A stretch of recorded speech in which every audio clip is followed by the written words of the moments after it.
বিসমিল্লাহির রহমানির রহিম। আমি এই রাস্তাটা নিয়ে গত 24শে সেপ্টেম্বর এই রাস্তাটার আগে বাসের সাঁকো ছিল। এই রাস্তাটা হলো আদিয়ার টেক আহমদের বাড়ি থেকে দনায়া সাইদ আলী মরহুম সাইদ আলী বাড়ির সংযুক্ত যে রাস্তাটা, যেটা জাল্লারা বাজার গিয়ে সংযুক্ত হয়েছে, এই রাস্তাটা ছিল না, দুর্ভোগ ছিল দুই গ্রামেরই। এই রাস্তাটা গত 24শে সেপ্টেম্বর আমি একটা ভিডিও বানিয়েছিলাম বাসের সাঁকো দিয়ে যাওয়ার সময়। এই রাস্তাটা এখন ব্যক্তিগত উদ্যোগে এই রাস্তাটা হয়েছে।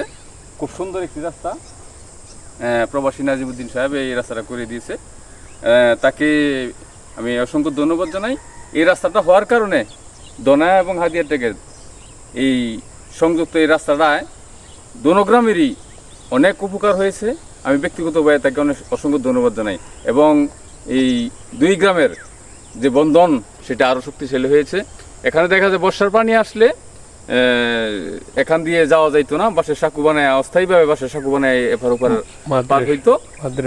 এখন ও পাশে মাদ্রাসা স্কুল সহ আছে। দনায়ার থেকে সাইদুল বাড়ির দনায়া সাইদুল বাড়ির সংযুক্ত যে রাস্তাটা ছিল, এই গ্রামের মানুষগুলি দেখা যাচ্ছে মাদ্রাসা স্কুলে যাইতে অনেক কষ্ট হতো এবং হাদিয়া থেকে তারাও জাল্লারা যাইতে অনেক কষ্ট হতো। এখন এই রাস্তাটা স্বাভাবিকভাবে হওয়ার কারণে দোনো গ্রামের মানুষই আনন্দিত, অনেক উপকৃত হয়েছে। ওনাকে আমি অসংখ্য ধন্যবাদ জানাই এই ভিডিওর মাধ্যমে।